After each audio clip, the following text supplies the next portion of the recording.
Glória a Deus. A paz do Senhor Jesus aos irmãos, graças a Deus estamos aqui mais uma vez no canal Mensageiro Distante para meditar sobre a Palavra de Deus. De já quero agradecer a cada um dos irmãos que são inscritos no canal, que sempre se fazem presentes aqui, e aqueles também que compartilham essa mensagem, que é a mensagem da cruz, a qual temos nos esforçado para levar aqui através desse canal. Lembrando que esse canal aqui, ele começou ano passado e desde lá até aqui temos nos esforçado para cumprir aquilo que Deus colocou em nosso coração. Eu falo assim nosso porque na verdade há sempre as pessoas que nos apoiam, as pessoas que favorecem de alguma forma para que estejamos aqui. Se bem que normalmente eu trabalho sozinho aqui, já faz algum tempo com o canal. Inclusive, irmãos, aqui onde estou gravando é um lugar bem distante, é um lugar alguns quilômetros da minha casa. Se vocês observarem, aqui tem uma paisagem atrás de mim, fica bem distante de onde eu estou aqui da cidade. Na verdade, aqui é uma chácara de um dos irmãos da igreja aqui da nossa cidade, e ele oferece aqui o seu local aqui de sua residência, na verdade, e seu terreno, sua propriedade, para que os irmãos venham orar, venham buscar o Senhor Jesus. Bem aqui do meu lado tem um monte da oração, e aqui eu estou aqui na parte onde fica a casa de repouso, onde ele fica hospedado nos finais de semana. Então, como eu ia dizendo, esse canal ele tem o objetivo de pregar a palavra de Deus. E eu sempre agradeço a cada um dos irmãos que se inscrevem no canal, a cada um dos irmãos que compartilham também essa mensagem, cada um dos irmãos que levam adiante essa mensagem da cruz, porque às vezes o irmão não evangeliza, mas o irmão compartilha a mensagem evangelística, ou também as mensagens de reflexões, que na verdade o canal aqui, esse canal ele tem a marca de trazer mensagens de reflexões, de ensino da palavra de Deus, que é algo, a característica do ministério que o Senhor me concedeu para pregar a palavra de Deus. Ensino, estudo e também falar do seu amor. Então, no finalzinho de cada vídeo, embora ele comece com um ensino, com uma exortação, uma palavra de edificação, ele também termina com uma palavra de evangelismo, uma palavra de convite a aquele que está perdido, aquele que está precisando de luz nessa vida, aquele que está precisando de orientação, a voltar-se para Deus, a buscar o Senhor Jesus e assim ser salvo, ok? Enfim, eu já fiz os agradecimentos e estamos aqui mais uma vez, como vocês sabem, para meditar sobre a palavra de Deus. Que Deus possa te abençoar nesse dia. Já finalzinho aí de 2025, não é mesmo, irmãos? Pertinho já de 2026. E às vezes dá aquele friozinho na barriga, aquele pensamento de o que vai acontecer, Senhor Jesus? Ano que vem, onde eu vou estar? Se eu vou estar vivo, se eu vou estar com os meus pais que já foram, enfim, se eu vou estar nessa cidade, se eu vou continuar aquele trabalho, se eu vou concluir aquele curso, enfim, aquele sentimento de expectativa e apreensão do que vai acontecer, ainda mais que nós vivemos um ano aí, 2025, cheio de profecias bíblicas a respeito da volta do Senhor Jesus, e muitas pessoas se perguntando, será que vai acontecer agora, será que vai acontecer no meio do ano? E enfim, até agora Jesus não voltou, mas nós acreditamos que cada ano que passa estamos mais perto da volta do nosso Senhor Jesus, e devemos estar felizes com isso. Não é motivo de tristeza, é motivo de alegria, porque Cristo vai buscar a sua noiva, a sua amada noiva, que é a igreja do Senhor Jesus, aquela que tem uma aliança com Ele, uma aliança através da fé no seu sangue, no seu sacrifício na cruz do Calvário. Eu estou usando hoje um microfone de fio, tá? Nessa gravação, eu ainda vou passar pela edição, claro. A gente grava com microfone com fio, um microfone especial. Embora seja especial, às vezes o áudio não fica muito bom, mas eu espero que você possa entender essa mensagem, pois eu quero falar hoje sobre Davi, exatamente, quero falar sobre Davi, e o tema da mensagem é Davi o Menor, onde vai refletir um pouco sobre a visão de Deus sobre Davi. E essa questão da visão, eu sempre falo com os irmãos, eu sempre tenho falado aqui no canal, que Deus não vê como o homem vê, Deus pensa muito diferente do homem.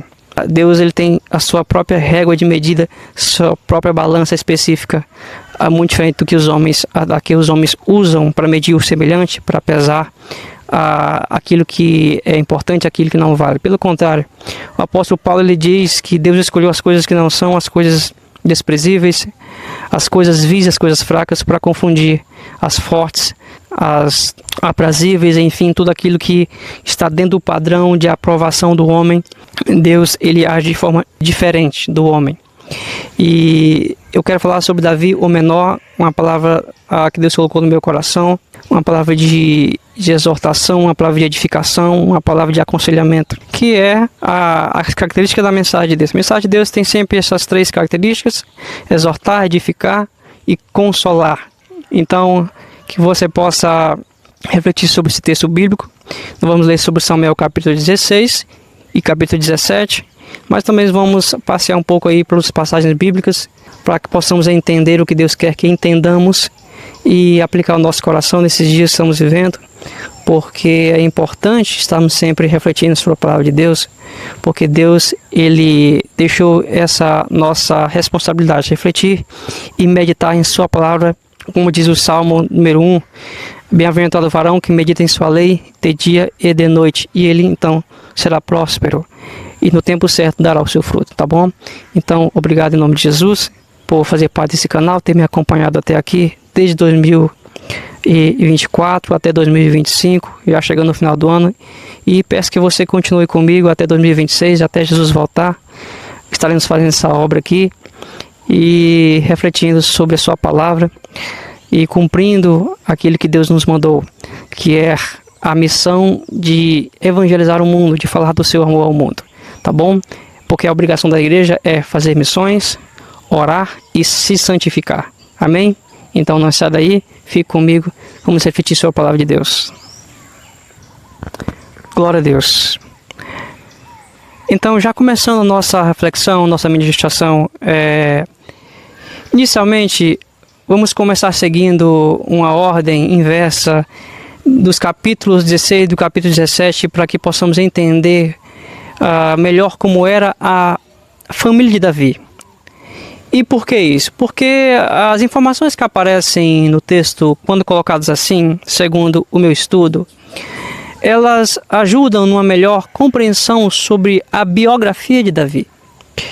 Então, em vez de começarmos no capítulo 16, depois nós vamos para o capítulo 17, nós vamos ler primeiro os versos do capítulo 17, e depois nós vamos, em seguida, ler os versos do capítulo 16. E, por fim, nós voltamos novamente para o capítulo 16, e assim fechamos a história de Davi, ou a sua biografia, para que possamos entender um pouco sobre ele, para que então possamos aplicar a ideia dessa mensagem, o objetivo dessa mensagem ser aplicado.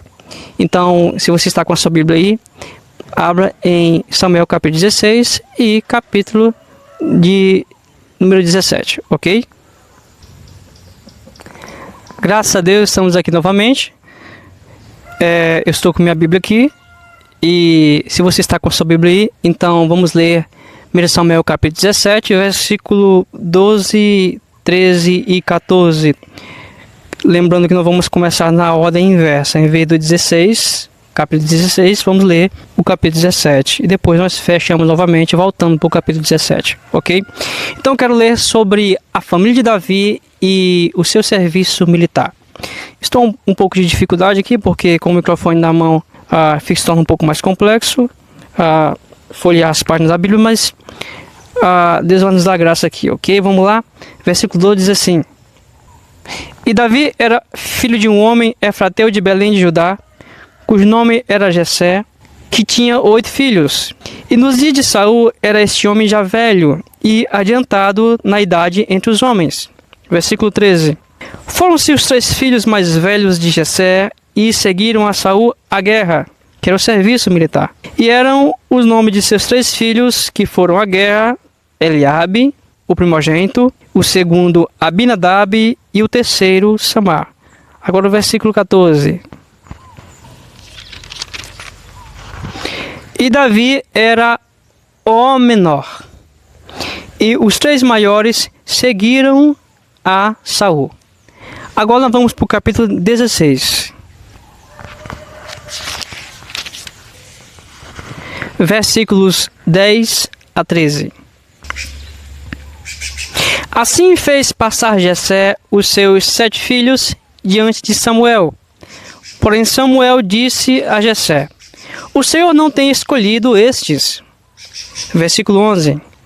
E disse mais Samuel a Jessé: acabaram-se os jovens?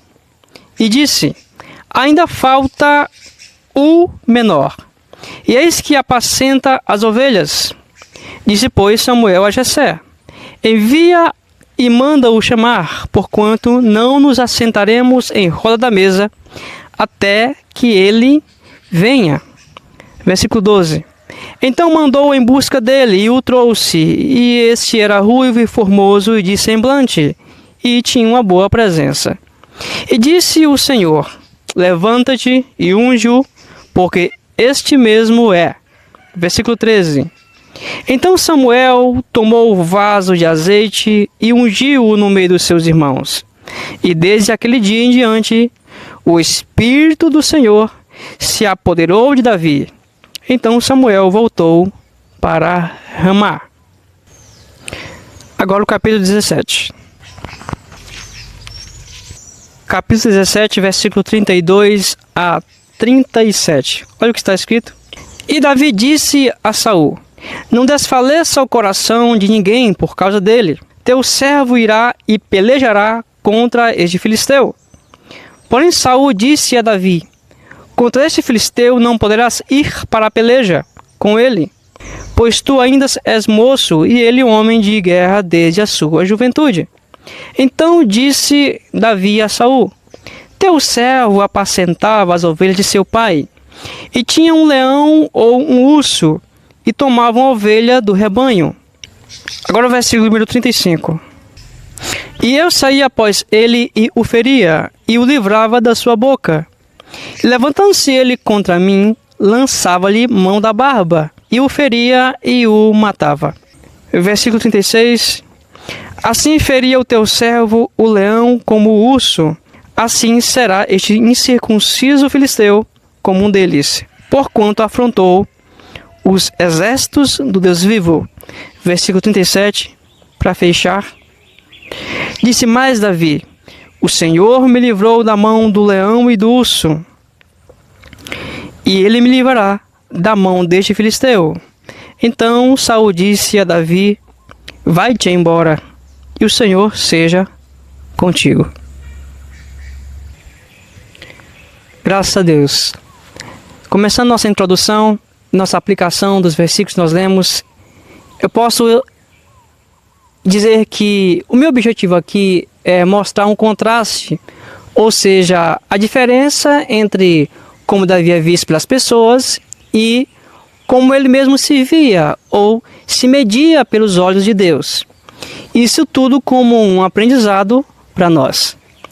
Então, analisando o capítulo 17, versículos 32 e 37, quando Davi está ali diante de Saul e ele fala sobre a sua experiência com o leão e com o urso, observe que, segundo os versículos que nós lemos, tanto no capítulo 16 quanto no capítulo 17, Davi é descrito como o menor, ou seja, o mais jovem entre seus irmãos, o que não deixa de ser uma grande verdade, pois aqui Davi tem menos de 18 anos entre todos seus irmãos. Ele era o 8º filho. O que eu quero destacar aqui é que essa fase natural na qual Davi vivia era usada, segundo o texto que nós lemos, como um motivo para que este fosse habitualmente colocado de lado, ou seja, na condição de alguém improvável. Aí eu pergunto, você já viu alguém assim? Alguém que todo mundo olha e diz, todos menos esse. Ou, quem sabe alguém diz, aquele é bom, mas esse aqui não é bom. Ou seja, quem sabe também você ouvir alguém dizer, ele merece, mas você não merece. Ora, dizer isso é muito perigoso, porque se formos bem sinceros, nenhum de nós seria realmente escolhido por Deus se Deus nos enxergasse como os homens nos veem. Então, como eu disse antes, tanto no capítulo 16 quanto no capítulo 17 da história de Davi, Davi é descrito como o menor ou o menos qualificado para ser importante. Mas perceba ainda que no episódio do capítulo 16, Davi nem mesmo foi convocado ou convidado por sua família quando o profeta Samuel visitou a casa de seu pai, que ficava na cidade de Belém. Se você conhece bem essa história, vai notar, segundo o texto bíblico, que toda a família naquele dia estava reunida ao redor da mesa e não faltava ninguém. Quer dizer, faltava Davi, o menor. Então, leiamos os versículos do capítulo 16, os versículos 10 e 13, mais uma vez. Então, mais uma vez, com a Bíblia em minhas mãos, vamos ler os versículos 10 a 13 do capítulo 16. Está escrito assim: Assim fez passar Jessé os seus 7 filhos diante de Samuel. Porém Samuel disse a Jessé: O Senhor não tem escolhido nenhum destes. Disse mais Samuel a Jessé: Acabaram-se os jovens, e disse: Ainda falta o menor, e eis que apacenta as ovelhas. Disse, pois, Samuel a Jessé: Envia e manda-o chamar, porquanto não nos assentaremos em roda da mesa até que ele venha. Então mandou em busca dele e o trouxe. E este era ruivo e formoso de semblante e de boa presença. E disse o Senhor: Levanta-te e unge-o, porque esse mesmo é. Então Samuel tomou o vaso de azeite e o ungiu no meio dos seus irmãos. E desde aquele dia em diante, o Espírito do Senhor se apoderou de Davi. Então Samuel se levantou e retornou a Ramá. Perceba também em seguida, nos versos do capítulo 17, que quando Davi também se apresenta a Saul e conta sobre sua luta com um urso e um leão, o rei, após relutar um pouco quanto à disposição daquele jovem para a batalha, o envia mesmo assim para a frente da guerra. No entanto, vestido da armadura real, ou seja, com a armadura dele, o rei Saul. Ainda assim, se pergunte consigo mesmo: será que Saul não poderia ter dado uma armadura mais adequada para Davi vestir? Sim, ele poderia. Então nós temos aqui nesse episódio Saul querendo que aquele jovem vá à guerra em vez dele, porém usando algo que representava a imagem dele, ou seja, a imagem do rei, a imagem de Saul. Será que você nunca se perguntou por que Saul agiu assim? Bem, eu posso imaginar que Saul, ao fazer isso, ele pensou da seguinte forma: ora, se a história que Davi contou for verdade, então ele vencerá aquele gigante. Lembrando que o gigante aqui é Golias, um homem de quase 3 metros de altura, com armaduras e armas que totalizavam quase 100 quilos. Mas perceba, você que me ouve, o que eu quero que você entenda aqui, que é o fato de Saul, ele não ir à guerra, mas querer que a armadura dele apareça na guerra. E a armadura de Saul aqui, se você não entendeu ainda, é a sua imagem. Era como se ele estivesse na guerra. Entenda que Saul aqui, covardemente, ele não vai à batalha, mas quer que o seu nome seja citado na batalha, ou quer que a sua imagem apareça na batalha, enquanto ele estava na tenda. Ora, você já percebeu que em nossos dias existem também pessoas assim, que não querem pagar o preço da posição que receberam, mas quer que você faça o trabalho delas? Não querem a responsabilidade do cargo, mas querem os privilégios dele. Não querem resolver o problema com a ajuda de Deus, mas quer que você resolva por eles, para que depois fique postando em suas próprias redes sociais. Ou seja, são pessoas que não evangelizam, mas quer que você suba o morro para evangelizar. São pessoas que não visitam os necessitados nem os enfermos, mas quer que você saia à rua debaixo de um sol escaldante ou de um frio, bater de porta em porta de alguém com problemas, quando nem os teus problemas ele quer resolver. São pessoas que não oram, mas quer que você ore, para que Deus possa encher o salão dele e matar o rebanho com um sermão vazio. Porque toda a vida vazia de Deus produz um corpo morto. E o que é um corpo morto? É um corpo sem o Espírito de Deus. Um corpo morto é um corpo sem o Espírito de Deus. É um corpo vazio. É o que tem acontecido em muitos locais de adoração. Somente há um corpo, mas está vazio da presença de Deus. A imagem de Saul aqui, para quem não entendeu ainda, é de alguém que é covarde e invejoso, que não tem coragem de assumir a sua responsabilidade diante de Deus. Ele está na posição, mas não faz uso da sua obrigação, apenas do seu privilégio. Mas afinal, do que Saul realmente gostava, ou do que realmente Saul gosta, aplicando para os nossos dias? Eu te digo do que ele gosta. Saul gosta de ficar na tenda, sentado na cadeira, recebendo glória.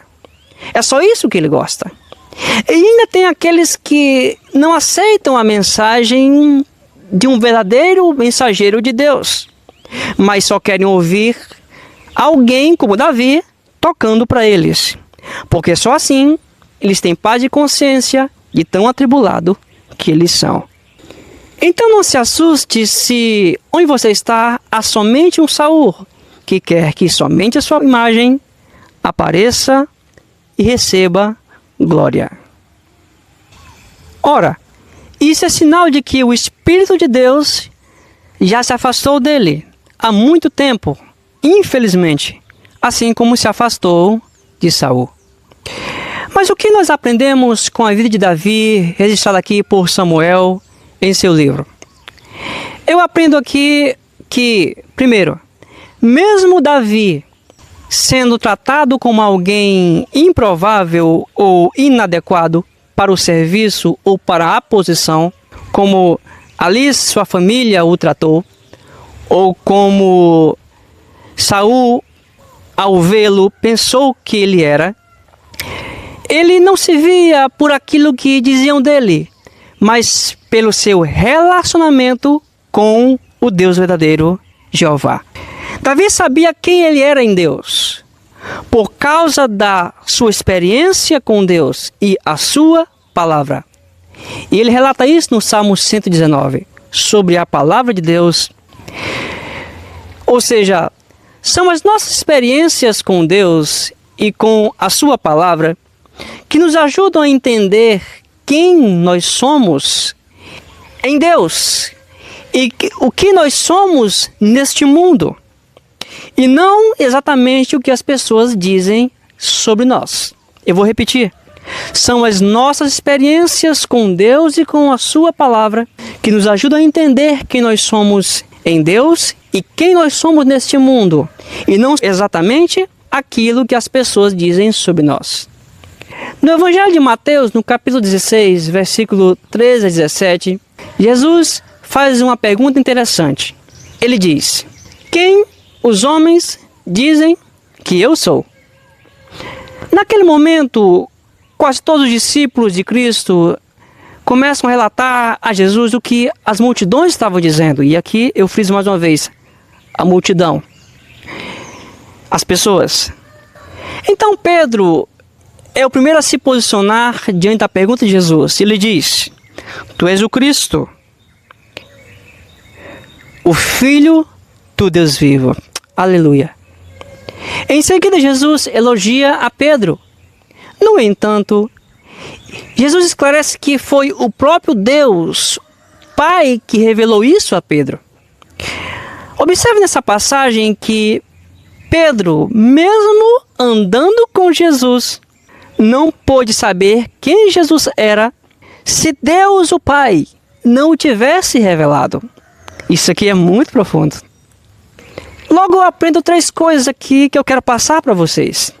E a primeira coisa que eu aprendo aqui é que absolutamente nenhum ser humano nesse mundo pode entender realmente quem de fato Cristo é se o Espírito de Deus não revelar isso a ele ou a esta pessoa. Ou seja, enquanto as pessoas não tiverem uma iluminação verdadeira de Deus, como Pedro teve, nunca, jamais saberão quem verdadeiramente Deus é. Passarão anos e anos dentro ou fora das igrejas, quem sabe lendo livros, pesquisando a respeito, mas nunca saberão, jamais, nem hoje, nem no fim do mundo, entenderão e conhecerão a Deus como Ele realmente é. E eu repito, Ele é. Então, mesmo Pedro, apesar de já andar com Jesus todo aquele tempo, só pôde conhecer realmente quem de fato Jesus era. Essa aqui é a chave do texto. Se não fosse por uma revelação do próprio Deus. A segunda coisa que eu aprendo aqui é que o homem jamais pode entender quem Jesus é e o que é a sua obra, ou o que ela significa, pela sua própria capacidade humana. Ora, veja o texto de Mateus capítulo 16, versículo 13 a 17. O próprio Cristo diz a Pedro: Pedro, não foi a carne e o sangue que te revelou, mas meu Pai que está no céu. Porque alguém pode pensar que Pedro era muito inteligente para entender todos os mistérios de Deus. E aqui está o pecado de muitas igrejas. Se encheram de conhecimento e acham que não precisam de Deus para entender os seus mistérios. Jesus disse: Pedro, não foi a tua carne, não foi a tua capacidade que te fez saber quem eu sou. Porque veja bem, a multidão estava dizendo que Jesus era um dos profetas, ou até mesmo João Batista. Mas Jesus era e ainda é, porque Ele é o Filho de Deus, o Salvador do mundo. Então você não pode entender o peso do Calvário de Cristo por você através da sua mente carnal. Conhecer Jesus até você pode, mas entender somente pelo Espírito de Deus, por uma iluminação de Deus, você vai entender quem Jesus é, o que a sua obra no Calvário significa. Então lembre-se mais uma vez que Pedro, ele já andava com Jesus já há algum tempo e não conseguiu dizer quem Jesus era, senão por uma revelação divina. Essa é a chave do texto. E é por isso que eu afirmo que você pode pertencer a um grupo espiritual qualquer. Você pode cantar, você pode orar, você pode dar esmolas, você pode ajudar os pobres e até, quem sabe, ter visões espirituais. Tudo isso e muito mais. Mas você jamais conhecerá Deus senão por uma revelação do seu Espírito. Então, o que você precisa entender é que se Deus não vier até você por meio da cruz de Cristo, você jamais viverá realmente para Deus. Eu não estou dizendo aqui que você deve viver como um daqueles monges que vivem nas altas montanhas do Tibete ou do Nepal, Ou, quem sabe, caminhar com uma pedra na cabeça, descalço por longas horas, tentando alcançar a Deus. Não é sobre isso que eu estou falando, mas que somente Deus só pode ser achado por você se você o buscar de todo o seu coração. E se você o buscar de todo o seu coração, então ele virá até você. E eu te digo mais, o Senhor te ama e ele quer ser achado por você. Então, nós temos 3 verdades nesse texto. A primeira, mesmo alguém andando com Jesus, só pode conhecer Jesus por uma intimidade com Deus. Mesmo alguém andando com Jesus, só pode conhecer Jesus por uma revelação do Espírito de Deus. Não pela sua mente carnal, não pelo seu intelecto acadêmico, teológico, enfim. E a terceira coisa que eu aprendo nesse texto, nessa passagem, é que ninguém conseguia dizer realmente quem Jesus era, mas somente Deus, o Pai, que então revela isso a Pedro. Eu vou repetir, ninguém conhecia ou conheceu Jesus quem realmente ele era, se não fosse por uma intervenção do Pai. Ou seja, o Pai era o único que sabia realmente quem Jesus era. Ele era o seu Filho amado. Ele disse isso no batismo de Jesus. Este é meu Filho amado, ouvi-o. Ninguém conseguia dizer quem realmente Jesus era. A multidão tentava. Os apóstolos tentavam. E quando algum deles acertou, que era Pedro, foi por uma intervenção divina. Isso nos ensina uma grande lição. Que somente é Deus aquele que realmente conhece quem somos cada um de nós. Somente Deus é aquele que conhece quem é cada um de nós. Não é o seu esposo, não é a sua esposa, não é o seu parente, não é o seu professor, não é o seu guia espiritual, não são os seus pais, não. Mas somente Deus é quem conhece e pesa o verdadeiro valor de cada ser vivo nessa terra. Somente Deus sabe quem realmente nós somos aqui dentro do nosso coração. Então, retomando aqui a história de Davi, ou sobre o ponto que fala sobre Davi e a sua visão sobre si mesmo, que era uma visão de Deus e não a visão humana. Veja que Davi, ele não se media pelos conceitos dos homens, mas pelo conceito de Deus. No episódio em que Davi conversa com Saul sobre a sua luta com o urso e o leão, perceba também que Davi, ele sempre atribuía a sua vitória a Deus. Exatamente.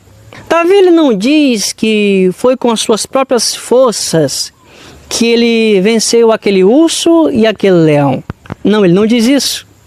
Mas ele atribui as suas vitórias a Deus. Olha o que ele diz no versículo 36 e 37 do capítulo 17 que nós lemos. E vamos ler mais uma vez. Versículo 36 e 37. Assim feriu o teu servo o leão como o urso, assim será também a este incircunciso filisteu, como um deles, porquanto afrontou o exército do Deus vivo. Disse mais Davi: o Senhor me livrou da mão do leão e do urso, ele me livrará da mão deste filisteu. Então disse Saul a Davi: vai-te embora, e o Senhor seja contigo. Ele diz: o Senhor me livrou.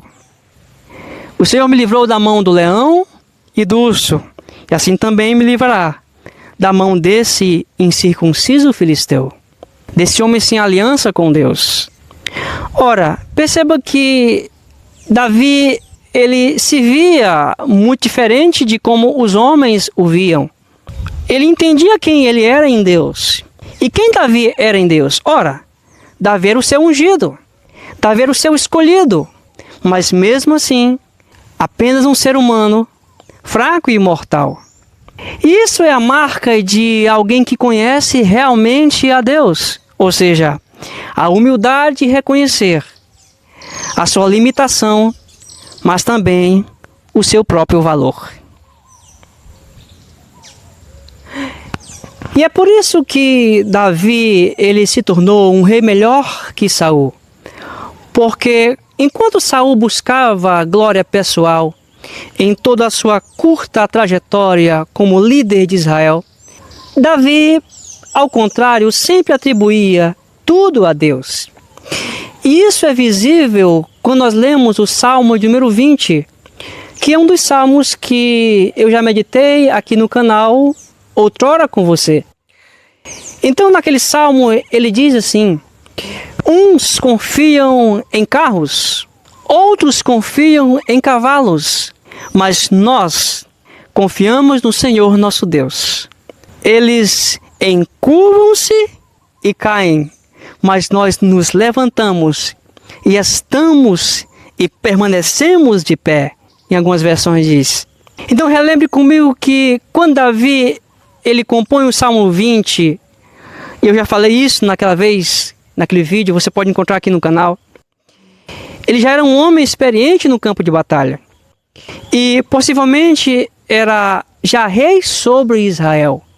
Mas mesmo assim, ele não permitiu que as suas vitórias ou as suas glórias pessoais lhe cegassem a sua razão e impedissem que ele atribuísse e adorasse aquele que realmente era a fonte do seu sucesso, ou seja, o Senhor dos Exércitos.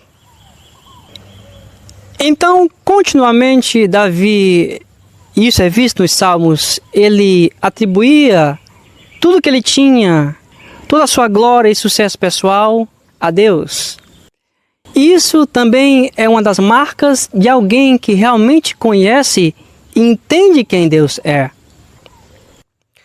John Flavel, um pastor e escritor inglês, certa vez disse assim: os que conhecem a Deus são humildes. Os que conhecem a si mesmo não podem ser orgulhosos. E aqui eu quero acrescentar uma das minhas frases que Deus me deu. E é essa a frase. Deus conhecia Saul e Davi. Davi conhecia a si mesmo e a Deus. Saul, porém, não conhecia nenhum dos três. Agora eu queria rever com você o último texto bíblico dessa mensagem, que está em Atos capítulo 9, versículo 1 a 16. Se você quiser ler, fique à vontade aí em sua casa. Mas para aqueles que já conhecem, ou que já ouviram falar, eu vou rever novamente com você nessa narrativa um pouco do que essa passagem quer dizer, ou quer nos contar. Essa passagem de Atos capítulo 9, versículo 1 a 16, ela trata do chamado de Deus na vida do apóstolo Paulo. Bom, nessa passagem, Paulo estava em uma missão, mas não uma missão que agradasse a Deus. O texto de Atos capítulo 9, registrado por Lucas, ou evangelista Lucas, nos mostra um Saulo determinado a cumprir fielmente uma de suas missões em Damasco, uma cidade que ficava a 280 quilômetros de Jerusalém. Lembrando que Saulo era o seu nome em hebraico. Pedindo autorização às autoridades religiosas, Saulo, que mais tarde, após a conversão, é chamado de Paulo, ele segue em viagem em busca daqueles que ele acreditava ser pertencentes de uma seita que ameaçava o judaísmo, ou seja, os cristãos, ou os do caminho. O texto de Atos capítulo 9, então nos diz que quando este homem, mais tarde chamado por Paulo, já se encontrava próximo de Damasco, ele foi subitamente alvejado, essa é a palavra que eu quero usar aqui, por uma luz da presença de Cristo Jesus, ressuscitado e em glória. Ora, Saulo, ele então cai do cavalo, atordoado naquele momento, e também completamente cego. Jesus então se apresenta ali para Saulo e lhe diz: Saulo, Saulo, por que você me persegue? Ou seja, por que você está me perseguindo? Antes de continuar esse ponto, eu preciso dizer algumas coisas aqui. Por que alguém perseguiria os filhos de Deus? Já se perguntou? Por que alguém perseguiria um filho de Deus? Ou os filhos de Deus? Porque, para ser bem sincero, nesses anos todos em que eu tenho feito a obra de Deus, o que eu tenho visto são pessoas perseguindo os filhos de Deus, mexendo com quem ora, com quem canta, com quem prega, com quem profetiza realmente pelo Espírito de Deus, ou seja, com quem vive realmente para Deus com sinceridade. Por que alguém perseguiria os filhos de Deus? Será que essas pessoas ficaram loucas? Será que elas não sabem que quem persegue os filhos de Deus também persegue a Deus? E eu não estou falando aqui de instituição, de tijolos e cimento, de concreto ou argamassa. Não é isso que eu estou falando. Não é sobre isso que eu estou falando. Eu estou falando de gente que vive de oração e jejum, de gente que ora diante de Deus, de gente que chora diante de Deus. Por que alguém perseguiria os filhos de Deus? Ou por que alguém perseguiria um filho de Deus? Sabe o que eu vejo? Eu vejo que são pessoas que pagam seus impostos que são perseguidas. São pessoas que vivem para Deus que são perseguidas. São pessoas que não roubam, que não defraudam ninguém, que vivem para Deus. Estas são perseguidas. Mas por que elas são perseguidas? Eu vou dizer o que eu vejo, porque meu primeiro compromisso aqui é com Deus. E depois com você que é meu inscrito, ou com aqueles que vão ouvir essa mensagem. Eu vejo pessoas zombando de Deus em nossos dias. Zombando das coisas de Deus e ganhando dinheiro aqui na internet com as coisas de Deus. Como se elas não tivessem um preço alto a pagar. Então, eu não sei o que é pior, se é um ímpio perseguindo a igreja de Deus, ou se é gente que se diz filho de Deus perseguindo o seu próprio irmão. Então, sabe o que eu vejo? Eu vejo que são pessoas falsas e invejosas com os seus irmãos. Assim como os irmãos de Davi também sentiam um certo receio dele. Se formos pensar bem, essas pessoas elas só estão gerando condenação para a sua própria alma e para a alma daquelas que as seguem. Então pense bem com quem você está lutando ou quem você está perseguindo. Se homens ou se a Deus. Então, continuando, irmãos, Jesus ele se manifesta ali para Saulo e o derruba da sua montaria. E diz no versículo 4 do capítulo 9 de Atos: por que você está me perseguindo? Por que você está me perseguindo? Agora acompanhe comigo o que diz os versículos 10 e 15 desse mesmo capítulo. Atos capítulo 9, versículo 10 a 15. E havia em Damasco um certo discípulo chamado Ananias. E disse-lhe o Senhor em visão: Ananias. E ele respondeu: eis-me aqui, Senhor.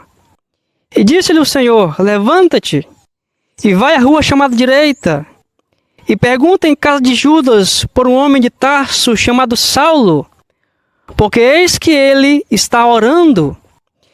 E numa visão ele viu que entrava um homem chamado Ananias, e punha sobre ele a mão para que tornasse a ver.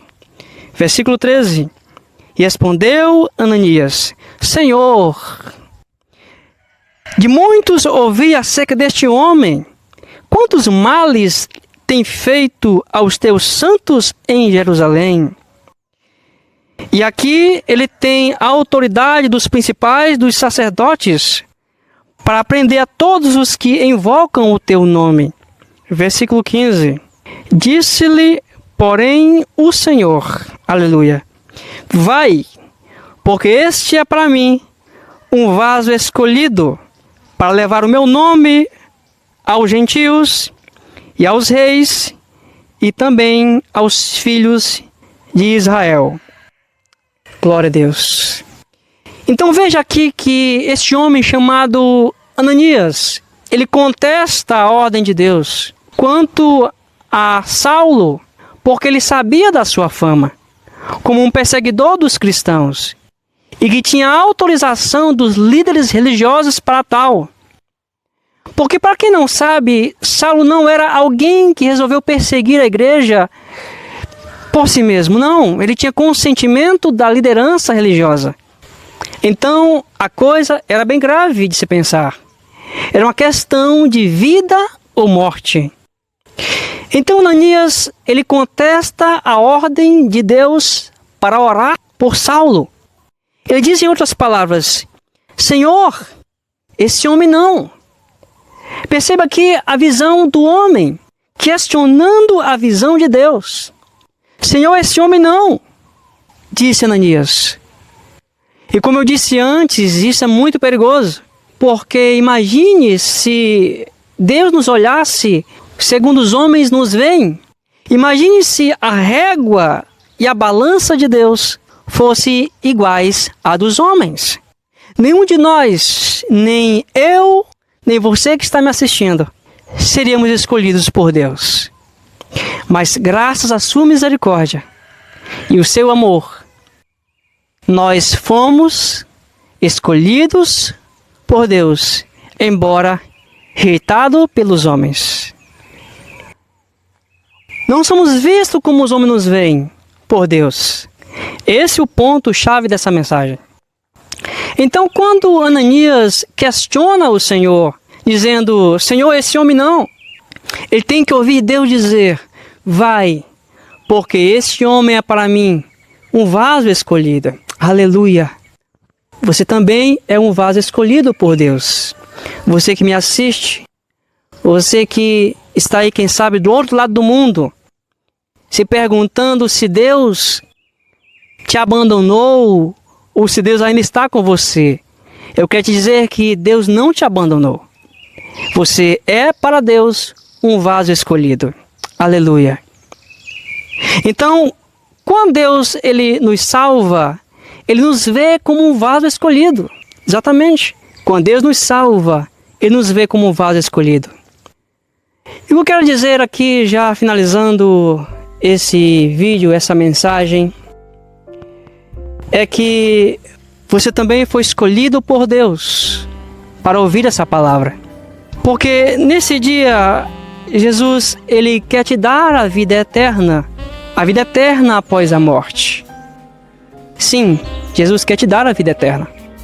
Jesus, Ele quer anular a maldição da morte eterna sobre a sua vida. Porque essa morte ela foi vencida na cruz do Calvário. E assim como Saulo, ou como Paulo, que seguia por aquele caminho e pensava estar indo na direção certa, mas precisou ser alvejado pela maravilhosa glória de Deus. Assim também muitos, e vocês que me ouvem, também precisam ser tocados, precisam ser alvejados pelo poder transformador de Jesus Cristo. Saulo, ao cair do cavalo, ficou cego e precisou que alguém orasse por ele a fim de que ele enxergasse novamente. Assim, muitos que me ouvem já não conseguem enxergar mais a verdade e ter alguma esperança nesse mundo. Mas eu vim aqui, através dessa mensagem, desse canal, o canal Mensageiro Distante, dizer que há uma esperança, e essa esperança se chama Jesus, o Filho do Deus vivo. Saulo, ao cair do cavalo, ficou cego e precisou que alguém orasse por ele a fim de que ele enxergasse a verdade sobre si mesmo, sobre o seu caminho e sobre Deus. Então, A sua cegueira era muito mais do que uma cegueira física ali. E por isso ele precisou ser tocado pelo Senhor. E com você, eu creio, não é diferente. Hoje Deus quer tirar a escuridão dos seus olhos. Aleluia. A fim de que você veja a verdadeira luz do Filho de Deus. A luz para este mundo. E assim como Ananias orou por Saulo, eu também quero orar por você. Então, se você entendeu essa mensagem até aqui, se você entendeu como Deus quer que você se veja, ou seja, através da sua palavra, através de uma experiência de conversão, através de uma experiência com o Espírito de Deus, assim como Ananias orou por Saulo, eu também quero orar por você, para que você tenha essa experiência. E para que as escamas, a venda caia dos seus olhos. Então, onde você estiver agora, se você tiver a oportunidade de curvar a sua cabeça, se você tiver a oportunidade de fechar os seus olhos, eu quero que você repita comigo essas palavras. E você diga assim: Senhor Jesus, Tu és o Filho de Deus. E nesse momento, Senhor, diante dessa palavra que eu ouvi, desse Teu mensageiro, Senhor Jesus, eu me humilho em Tua presença. E eu peço, Senhor, meu Deus, que o Senhor venha me salvar dos meus pecados. Venha lavar as minhas vestes com o Teu sangue. Venha lavar as minhas vestes espirituais, Senhor Jesus, com o Teu sangue. E também, não somente as vestes, mas também o meu caráter. Venha perdoar as minhas iniquidades, os meus delitos, os meus pecados. Salva-me, Senhor, por Teu Filho Jesus Cristo. Salva-me mediante a cruz. Escreve meu nome no livro da vida. Dá-me do Teu Espírito. Dá-me da porção do Teu Espírito. Senhor, escreve meu nome no Teu livro. E assim eu serei chamado de Filho de Deus. Amém? Glória a Deus. Aleluia. Oh, glória a Deus. Eu creio que Deus já entrou na sua vida. Através dessa simples mensagem, feita com muita simplicidade, mas com um sacrifício necessário. Se você observar aqui atrás, apenas mata, floresta. Estou bem longe de casa. Mas eu vim aqui gravar essa mensagem para você. Você que me ouve. Você que é inscrito no canal, já foi edificado. Mas você também que não é inscrito no canal, também foi tocado. E eu creio que Deus já está fazendo uma grande obra na sua vida. Então eu quero agradecer a todos os irmãos que têm me acompanhado desde 2024 até agora, 2025, já finalizando já o ano 2025, que têm me acompanhado e sido um motivo para mim continuar sempre aqui gravando essas mensagens da parte de Deus ao seu coração. De coração, que Deus possa abençoar suas vidas, e eu creio que o galardão de vocês já está guardado nos céus. Obrigado a todos os irmãos que são inscritos. Peço que você continue compartilhando essas mensagens do canal. Compartilhe sempre a mensagem, a palavra de Deus. Você que teve esse primeiro encontro comigo, não deixe de se inscrever no canal, abençoando esse ministério que o Senhor me concedeu, de pregar a palavra de Deus. Já faz alguns anos que eu venho nessa luta, e eu creio que essa luta não é em vão, que eu vou colher os frutos desse ministério. Já tenho colhido nesse ano de 2025 muitos frutos da parte de Deus, por pregar a palavra de Deus, porque o Senhor não deve nada a ninguém. Então, peço que você compartilhe esse vídeo com mais pessoas nas suas redes sociais, e se Deus quiser, nos vemos na próxima gravação. Mas de já eu quero dizer Feliz Natal para você, para sua família, que você tenha uma reunião, uma comunhão ali maravilhosa com seus familiares, ao redor da mesa, não sei, no churrasquinho no fundo do quintal. Eu não sei como vai ser a sua reunião familiar, como vai ser a sua ceia de Natal. Que Deus possa te abençoar em nome de Jesus, tá bom? Se Deus quiser, nos vemos no próximo vídeo. Para a glória de Deus, obrigado. Eu sou J.S. Mendes. Foi mais uma mensagem do canal Mensageiro Distante, pregando a mensagem de Deus. Até a volta de Jesus. Amém? Deus te abençoe, amado.